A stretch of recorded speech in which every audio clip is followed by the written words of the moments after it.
What is going on YouTube? I am Germ here. We're back on Twitter once again. Today we are looking at the 10.25 patch preview. Mark Yetter, who is the lead gameplay designer for League of Legends, actually tweets out the rough overview of the patch notes about a week before they come out, so we can stay up to date on all the latest changes, kind of get a gauge for what Riot's thinking about, where the game is going to be going.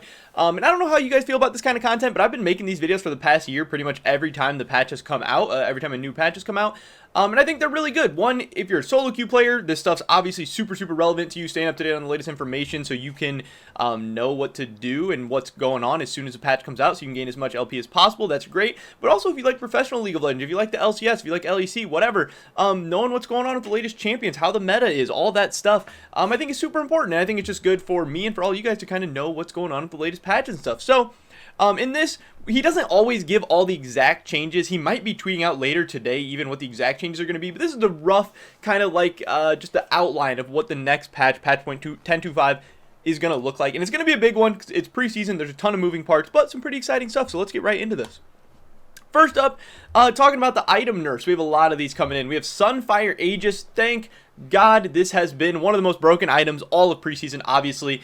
You can build Sunfire Aegis on pretty much every champion. Every tank is amazing with Sunfire Aegis, whether you're into an AD matchup or even into some AP matchup. Sunfire Aegis is still so good. You get so tanky. The Bombing Cinder does so much damage. Fizz can go at Echo, Master Yi, Tryndamere. I've seen Bombing Cinder and Sunfire Aegis on so many different champions. Tanks are absolutely OP, and it's all mostly because of this item. So obviously, great nerf there. Frostfire, Gauntlet, Turbo, Chemtank, they're not as problematic, but some nice nerfs coming in for them. Tanks are probably still going to be in a decent spot, but I think this should hopefully bring them in line a little bit. Seeker's Armguard is getting a big nerf. That's so nice. Seeker's is really busted right now. It's so gold efficient. For 900, you get armor, you get a solid amount of AP. You can build it so early on. It cucks AD Assassins so hard, because when you're going lethality, obviously armor just shits on lethality.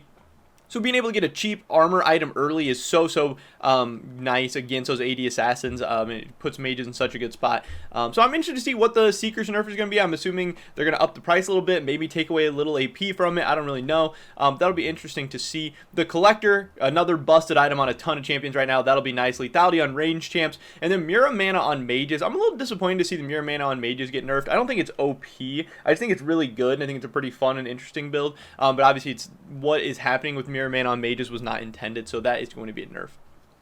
Next up, we have a big crit buff coming in for immortal shieldbow, galeforce, kraken slayer, rapidfire cannon, and infinity edge.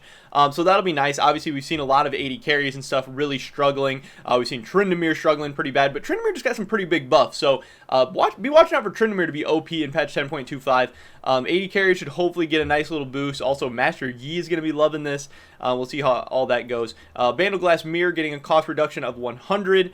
Imperial Mandate, Moonstone Renewer, Shirelia's Battle Song, and Locket of the Iron Solare all getting their cost decreased. Zeke's Convergence getting some buffs. Ludens Tempest getting 10 more ability haste. That's pretty big, but it's trading off 4 Magic Pen for that. So they're saying overall that'll be a buff. That'll be interesting to see. And then Everfrost, which a lot of people have been complaining about recently, it being just in a weird spot. People don't really know exactly when it's good, or it's just kind of a bad item overall. Getting 10 ability haste, that'll feel really nice. We have the shop scaling interface options, and we have the shop quick access pin open feature, so that'll be some nice quality of life stuff. Now, as far as the champions, again, a ton of champion changes because champions are all over the place right now. We have 40% win rate champs, we have 60% win rate champs, so this will be nice.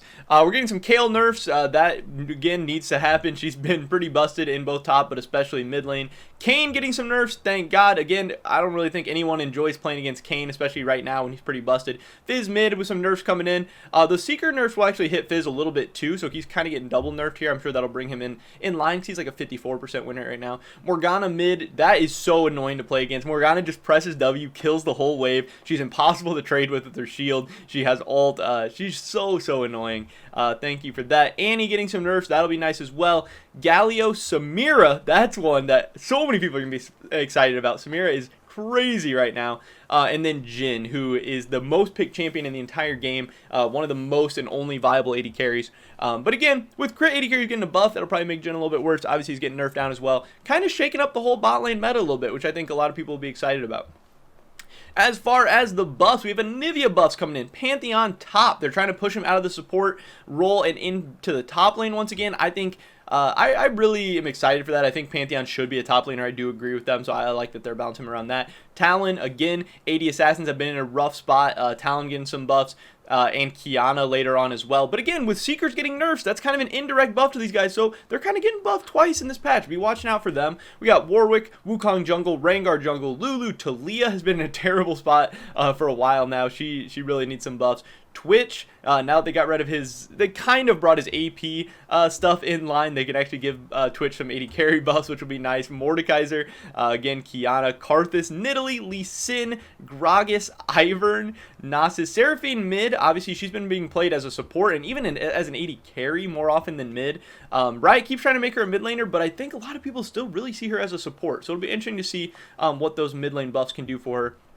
And then something I'm not excited about, at the very bottom here, we have Yasuo buffs and Yone buffs coming in. Yasuo, I think, has been in a pretty bad spot, so him getting some buffs shouldn't be the end of the world, but I definitely don't want to live in a world where Yasuo is meta. But then Yone, pro players and people in Challenger are using him a ton right now. They're saying he's absolutely busted. Obviously, his win rates and stuff aren't super great in low elos, but that's because he's a hard champion to play. But man, I think Yone is really going to be taking over high elo in this patch, and if these can kind of stick around until pro play starts up, that would be really exciting, because Yone is going to be a fun, interesting champion to watch in competitive, but he's going to be pretty dominant too, especially if they're buffing him. I'm really curious to see what they're going to do there. Again, that's another champion where crit items are getting buffed. So does Yone really need a buff? Does Yasuo really need a buff? I don't know. This patch is crazy. There's so much going on. So much of it I do understand, but so much of it seems like they're double buffing and double nerfing champions. So it'll be interesting to see how the win rates and stuff all shake out at the end. But yeah, that's pretty much it for this video today, guys. This was the patch 10.25 preview. Again, this will be coming out like next Wednesday. So we still have some time to enjoy 10.24, some time to take in these 10.25 changes. Again, once we get the actual numbers and stuff, I'll be able to give better opinions and everything. Those should be coming out later on this week. And yeah, that'll be interesting to see. But that's it for this one, guys. Definitely drop a like if you enjoyed it. Leave a comment down below. Which change in this patch are you most excited for? What did Riot get right? What did they get wrong? I'd love to hear your guys' thoughts and opinions. Subscribe to update on the latest content. Hope they catch you guys in the next one. But until then, peace.